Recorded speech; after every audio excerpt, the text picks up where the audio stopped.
I, 46 male, told my first biological offspring, 26 male, that I have 2 sons, and he's not either of them. Now my sister, 38 female, is begging me to talk to him.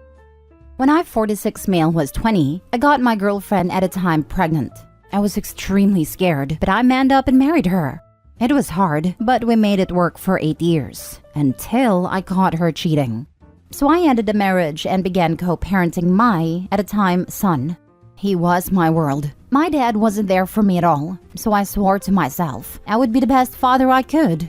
I had my then son every weekend. I was always on time and ready to go. Even though I worked full-time and was going to school, I made sure he always had my full attention when he was with me. He was my best friend and my son. Even though money was tight, we had some amazing adventures. He loved spending time with my family and even had friends in my neighborhood. I thought we were doing well until he was around 11. At that point, he started to not want to visit me.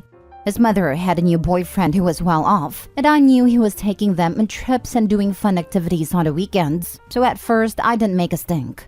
But about 6 months after they started dating, my son was seeing me maybe 1 weekend a month. After about 9 months, he stopped coming altogether. After 3 months of calling, chasing, and begging, I was getting nowhere. So my family came together and hired a lawyer to sue my ex for parental alienation. I lost and was ordered to pay more child support. As I was leaving the courtroom, my ex's lawyer approached me and offered to cancel the child support if I gave up my paternal rights. I flat refused until the lawyer said this was both my ex-wife's and my then son's wishes. So I asked to speak to my son alone, and they agreed as long as both lawyers were in the room. I spoke to my son and asked him if he really wanted me to give up my rights, and he said yeah. I explained that it would mean I won't be his dad and he couldn't come visit me or my family anymore. He looked me dead in the eyes, like he was asking the time, and said, yeah, so? I was shattered. I asked again if he really understood what he was saying, and he said yes, that he wanted to be his mom's boyfriend's son. I signed the papers that day, and from that day until 2 days ago, he never spoke nor contacted me or any of my family. It literally almost killed me. I started to drink and stayed drunk for weeks. Finally, one day, I drank until I passed out and aspirated my own vomit. I would be dead now, except the mailman dropped a package addressed to me to my neighbor's house, and she saw me convulsing through my window and called 911. I spent 2 weeks in the hospital with aspiration pneumonia. After that, I moved back to my hometown, got a new job, hit the gym, and spent 4 years in intense psychotherapy. I was finally able to let it all go and move on with my life. About 6 years after my move, I met my now wife, and she had an 11-year-old son. I was standoffish with him at first, but the kid was, and is, so amazing that I couldn't help but fall in love with him. The day he turned 18, he asked me to adopt him. His father left him when he was 5, never to be seen or heard of again. It was the proudest day of my life. He and his mother turned my life around and gave me a reason for living. Now, not only do I have a wonderful adopted son, 19, who is currently serving the Marines, but I also have a son, 4-year-old, and daughter, 18, female. My career has also taken off, and I'm doing very well for myself and my family. I am a comeback story basically. I went from a man no one could love to a successful father of 3 with a beautiful wife and family. I survived. Then about 3 weeks ago, I get a call at my office. It was my ex-sister-in-law who informed me that my ex had passed. I simply said okay and hung up. It's been 14 years since I've had any contact with any of those people, and I have no desire to know anything about them now. On the 4th, my family and I were getting ready to go to a picnic when there was a knock on the door. I recognized him through the front glass. It was my first biological offspring. I opened the door and he said, "Hello, OP, I'm your son." Without an ounce of hesitation, I said, "No, you're not. I have 2 sons and you're not either one of them. Now please leave my property." He just stood there kind of dumbfounded as I shut the door. And after a moment, he left. I then put out a text to my family letting them know that he was lurking around, and I have no intention of having any contact with him, and I will cut anyone who does out of my life completely. It's been 14 years. I don't owe him or his family anything. I had to listen to my mother cry for him on her deathbed over that child. I laid in a hospital bed with a machine breathing for me, wishing it would turn off and let me die because of that child. I learned in therapy that he had a right to make his own choices, but that I also have the right to make mine. My choice was to move on without him as part of my family, as he wanted. He has no right to come back into my life and disturb me or my family now. My entire family agrees with me. Even my wife and my in-laws agree that nothing good can come out of this. He's 26 years old now. If this was some evil plot by his mother and her boyfriend, he's had 8 years to contact me, and didn't. Now that his mother is dead, all of a sudden I'm up to bat? I don't care if he was 12 or 200. He made a call. And if you had seen the look in his eyes when he said, "Yeah, so?" you would have known like I did, that he didn't give a damn about me. So I had to stop giving a damn about him to survive. He doesn't have the right to ambush me on my front porch and act like he's anything to me now. Well, come to find out, my sister is the one who has been giving him and my ex-sister-in-law my contact info. My sister, who I love dearly, is inconsolable that I won't give him a chance. Apparently, he called her after he came to my house and broke down. I told her to stop right there. I don't care, but now she's begging me, for our mother's sake, to meet with this kid. So I ask you, is there anything good that can come out of a meeting with this kid now? Now for the top advice. He was 12. Just because he wanted it, didn't mean you had to give him what he wanted. He couldn't possibly understand the long-term consequences of that choice. You had a choice to pay the child support and demand a custody agreement be upheld and enforced. Nope, I did not. The court had literally just told me that because my son was 12, I could not enforce or demand visitation time. Literally, I was ordered to pay more child support for a child that I had no right to see. Your sister doesn't sound very emotionally bright and has a lot of unwelcome opinions. You need to be very firm with her, that her meddling will have consequences if pursued. As someone who has had a parent leave the family, I do agree that blood is thicker than water. Literally everything is thicker than water. The old saying isn't worth the ink it was written with. The only slack I will cut my sister here is she was 12 when he was born, and for the 8 years my ex and I were together, my sis was like a second mother to him. She was also in college at the time of the lawsuit and only got the stories of what was going on. She loved that boy, and my mother did too. My mother cried on her deathbed to see him one last time. I wouldn't wish that on anyone. My only curiosity with this sis is what is playing at. I'll be honest, after he turned 18, I had some hope in my heart that he might try to contact me, but that was short-lived. That was 8 years ago, so why now? Tell your sister if she wants to have her own relationship with a guy, that's her prerogative, as long as she leaves you out of it. But she's given her opinion on what you should do, and now she needs to drop it, unless she wants to not hear from you for a while too. If you decide to hear him out, it will be on your terms and your timeline. Pressuring you into that conversation when you're still suspicious and angry will not result in the happy ending she wants. And using your late mother to guilt trip you is not okay on any level. As for whether you should hear him out, I do think it makes a difference that he was only 11 when this all went down. His mom dying might have prompted some reflection on things he couldn't really bring himself to question or push back on when she was alive, and maybe his remorse is genuine. But it is equally plausible he's just not happy with what she left him and the will. So if you're fine leaving things where they are, I don't think anyone else gets to tell you otherwise.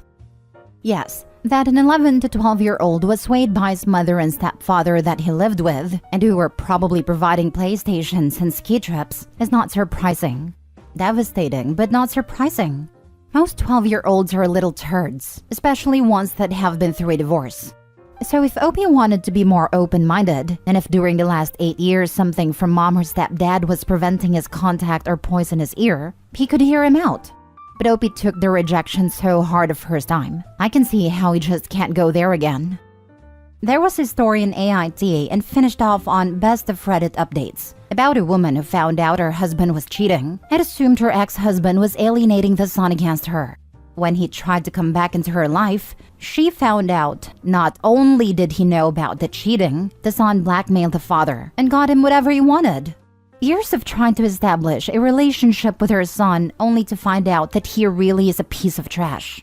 He did not apologize or anything. He admitted everything to her and told her the reason why he did that was because she didn't have anything to offer and tried to be entitled to her money because the father didn't have any more money to offer. So he was looking for some to pay for his college.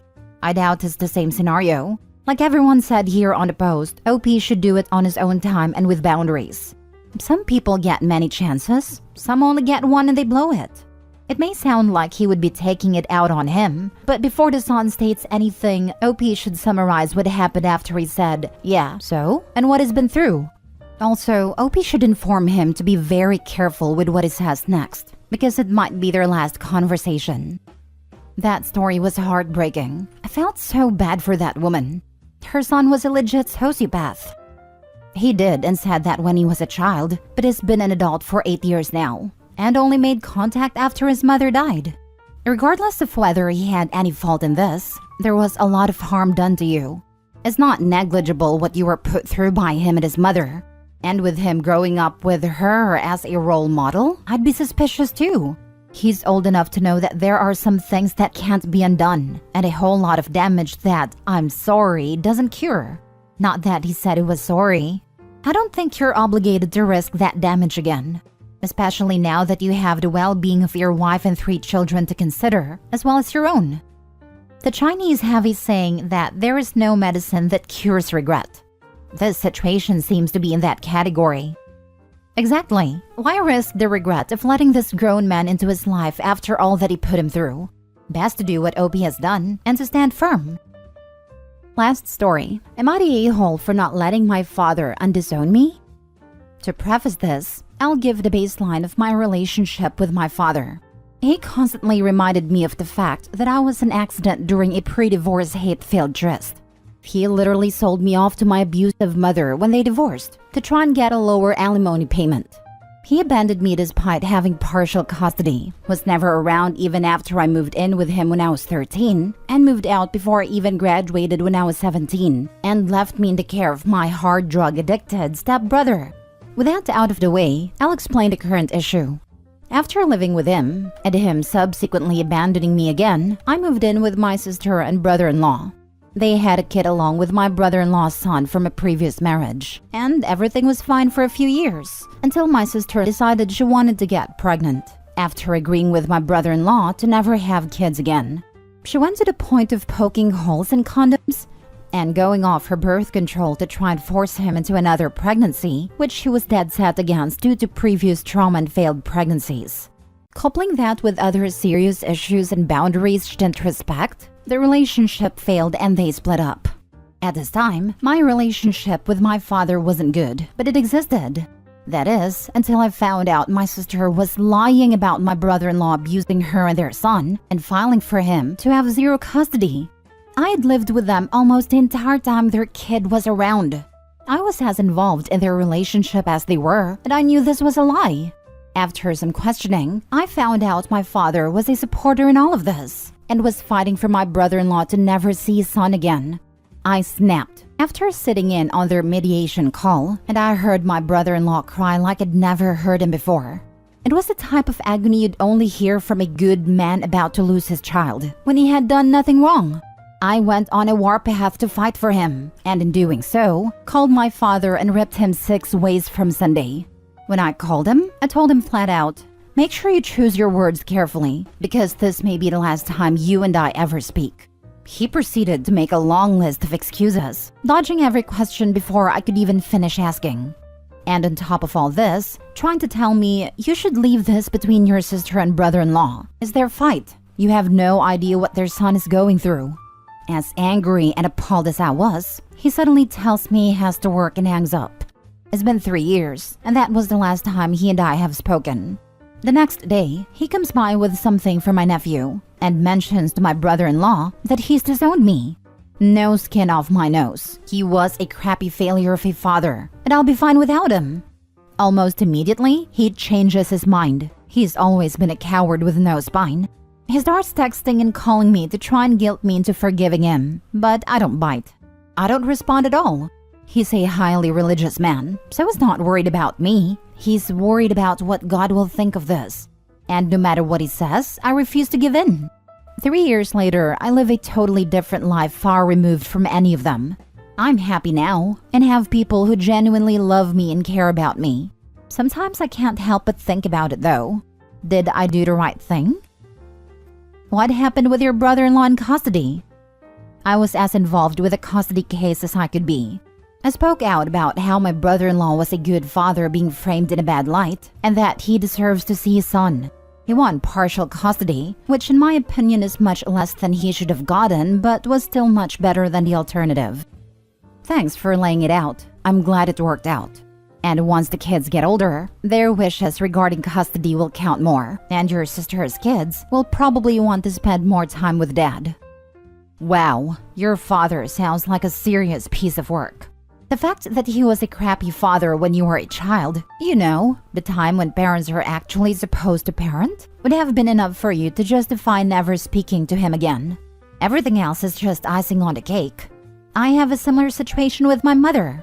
I haven't spoken to her for 5 years and my life is much better for it. You're not a-hole. You owe your father absolutely nothing. Not a-hole. You did yourself a huge favor by dropping him from your life.